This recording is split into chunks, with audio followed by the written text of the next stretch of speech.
à tous, bienvenue dans notre nouveau numéro Bruxelles ma belle. Cette fois-ci nous avons comme invité Jérémy Dumont. Salut.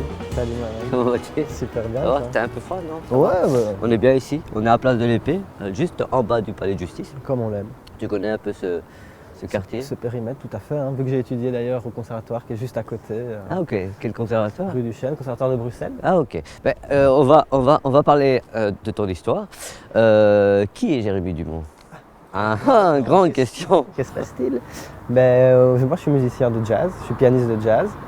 Et voilà, je viens de sortir mon premier album avec mon trio. Ok. Et voilà, je suis musicien, je fais pas mal de choses différentes aussi. Ok. Des pièces de théâtre par exemple, comme on a eu l'occasion de faire ensemble, et d'autres projets aussi. Mais essentiellement pour l'instant c'est le trio qui est le plus important. Alors peut-être, est-ce que tu peux nous parler un peu de ton parcours? Voilà, Jérémy Dumont, un jour il est né.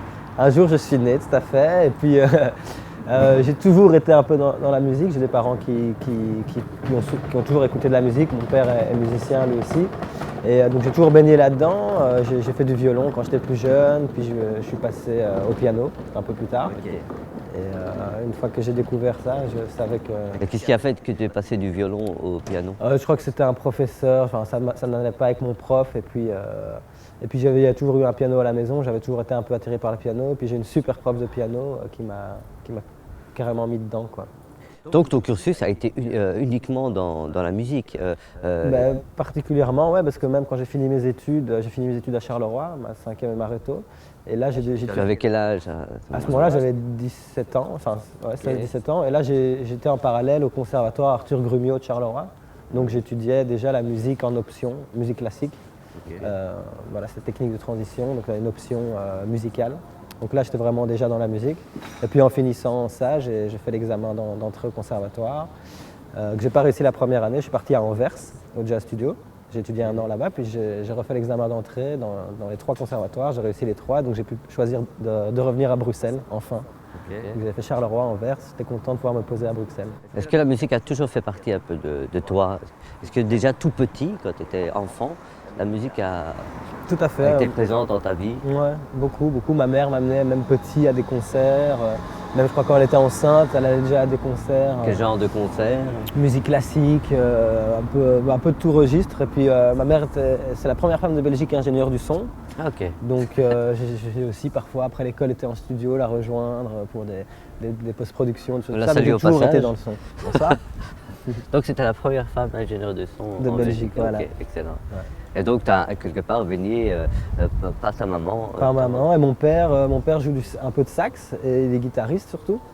Et il y a toujours eu plein de CD à la maison et donc ouais, j'allais toujours chercher des CD, je découvrais plein de choses, donc ouais, j'ai vraiment été assez baigné dedans, quoi. Ok. Et comment toi, à travers ton histoire, ton parcours, tu définirais la musique et quelle a été la musique? Est-ce que la musique a pris de l'importance dans ta vie en tant que personne? C'est clair que j'arrive pas trop à concevoir la vie sans la musique, que ce soit dans les moments difficiles comme dans les moments bons, que ce soit de la musique des autres ou la mienne. C'est clair que ça m'a fait évoluer énormément. D'écouter de la musique, c'est vraiment un besoin. Et puis de la créer aussi, d'aller au piano, de jouer. Ça m'a aussi ouvert plein de portes et ça m'a fait évoluer dans ma vie, c'est clair. Alors une formation à Anvers, ensuite Formation en Anvers. voilà, tu es revenu par la suite à Bruxelles, Ouais, tu t'es inscrit à l'école, ouais. alors Et ben là, c'est 5 ans qui s'en suivent. Voilà, j'ai eu Eric Lénini en prof de piano, super pianiste avec qui on a eu un super lien. Donc j'ai Ouais. vraiment accroché le piano. Et puis voilà, tous les cours qui étaient autour étaient super aussi. qu'est-ce que tu en retires de ces 5 ans comme expérience? Énormément d'expérience avec d'autres musiciens, que ce soit autant au niveau des élèves que des profs. Je trouve qu'il y a un lien vraiment très, très, très fusionnel entre tout le monde, et donc c'est très évolutif. Et puis voilà, c'est un parcours qui m'a vraiment, que j'ai aimé faire, quoi. C'est assez complet. On voit vraiment la globalité de la chose, l'harmonie, les différentes techniques, les arrangements, enfin, voilà, tout était chouette. C'était une belle expérience. Et des moments forts? Et des moments forts, Ouais. et des moments un peu plus difficiles. Voilà, comme dans toutes les études, il y a des choses qu'on préfère, d'autres moins. y a des cours plus globales, plus générales, donc on ne peut pas faire tout le temps que ce qu'on aime, mais j'en retire un chouette souvenir en tout cas. Donc tu termines tes études. J'ai terminé déjà il y a 2-3 ans. Ok, il y a 2-3 ans. Qu'est-ce qui se passe ensuite? Ensuite, justement, j'avais déjà le trio avec qui Comment vous êtes rencontrés? on s'est rencontrés au conservatoire. Ok, voilà. On s'est rencontrés au conservatoire tous les trois avec Fabio Zamani à la batterie et Victor Foulon à la contrebasse. Et voilà, petit à petit, on a joué de plus en plus ensemble. Et puis à un moment, j'ai voulu vraiment écrire, faire vivre ce trio à travers des compositions originales. Et là, on a vraiment changé d'optique et on a travaillé ma musique, entre guillemets.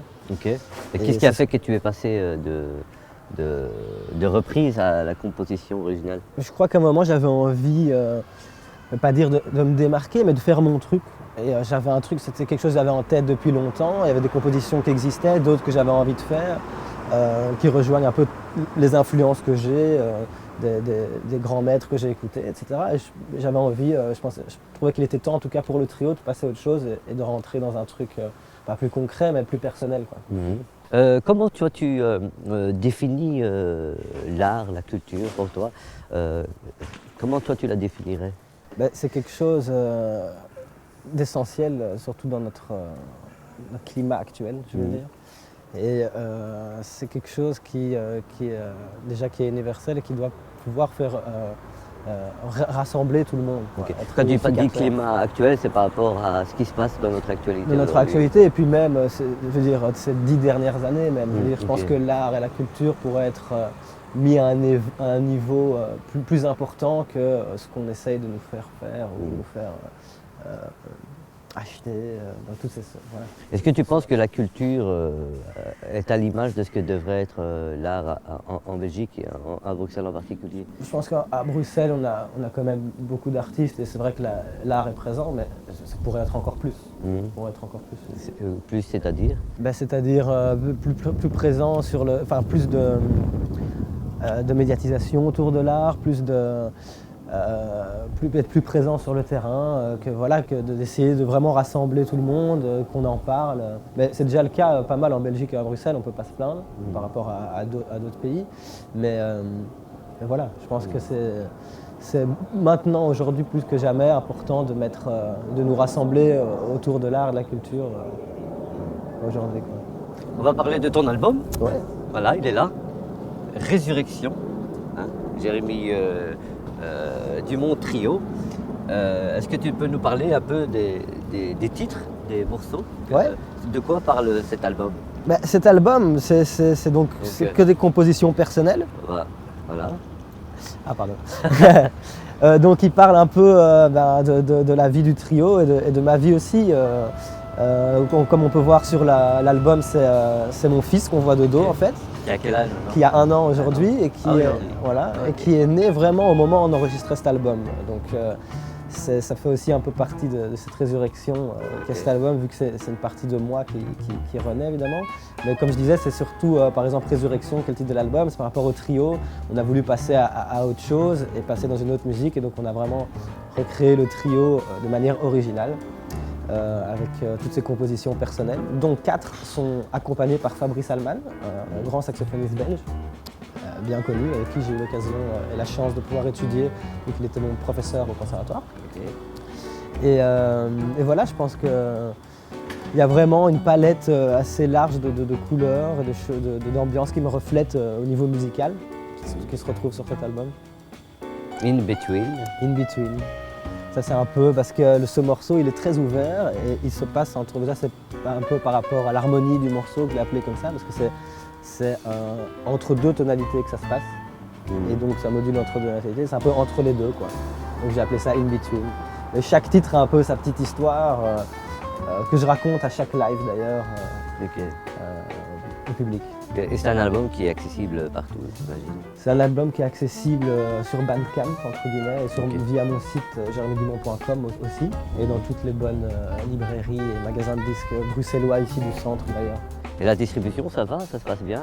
Ça va, c'est une autoproduction, donc Communication, tout ça. c'est pas la chose la plus facile. Et puis sortir et vendre un CD aujourd'hui, c'est pas les choses Oui. les plus évidentes qui soient, mais ça va, on s'en sort bien et on vend surtout en concert. Et voilà, ça Ouais. se passe bien pour l'instant. Voilà. Ouais. Tu ne souffres pas, en tout cas pour l'instant, du phénomène de téléchargement. Non, pour parce l'instant, que c'est ton premier album. voilà, chez moi, Mais- il est téléchargeable uniquement via Bandcamp, et Ok. donc il faut mettre quelques euros pour Ouais, pouvoir. ok. y Mais accéder. qu'est-ce que tu en penses de ça, que...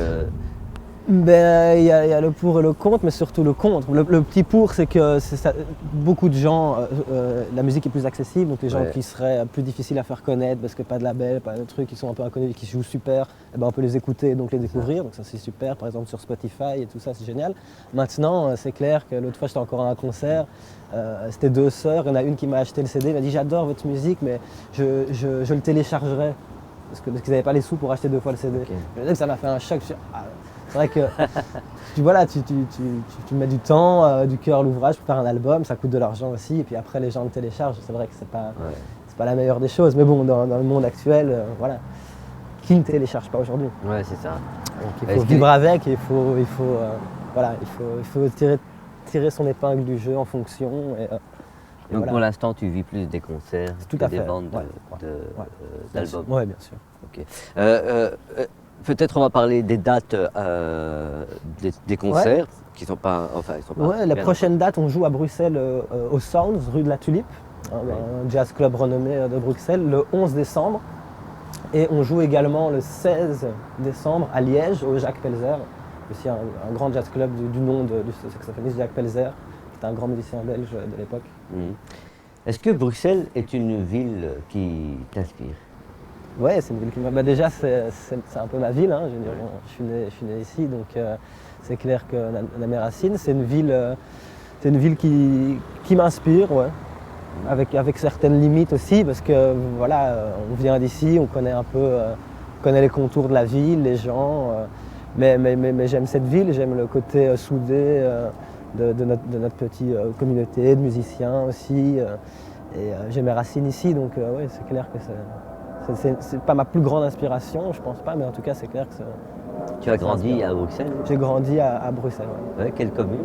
Enfin, j'ai grandi, moi j'ai habité à Linkebeek, Bruxelles, donc c'est juste à côté de Bruxelles, mais j'étais à l'école à Bruxelles et j'ai toujours été dans le coin. Quoi. Et tu y viens encore très souvent? Voilà, tout à fait. Bah oui, tout se passe ici, hein, donc on est là souvent pour les concerts, pour les trucs. Ok. Voilà. Ben, merci beaucoup Jérémy. Mais merci on à touche toi. à la fin de notre émission. Donc on retrouve Jérémy Dumont sur le site internet, JérémyDumont.com, tout simplement. voilà, où il y a un peu toute ton actualité. Il y a l'agenda, l'actualité des trios, les autres actualités, tout s'y retrouve. Aussi sur Facebook, j'imagine que Sur tu as une Facebook, la Facebook. page du Jérémy Dumont Trio. Voilà. En tout cas, je vous conseille de vous procurer l'album Résurrection. Et pour nous, on se donne rendez-vous le mois prochain, même jour, même heure, mais pas même invité. À bientôt.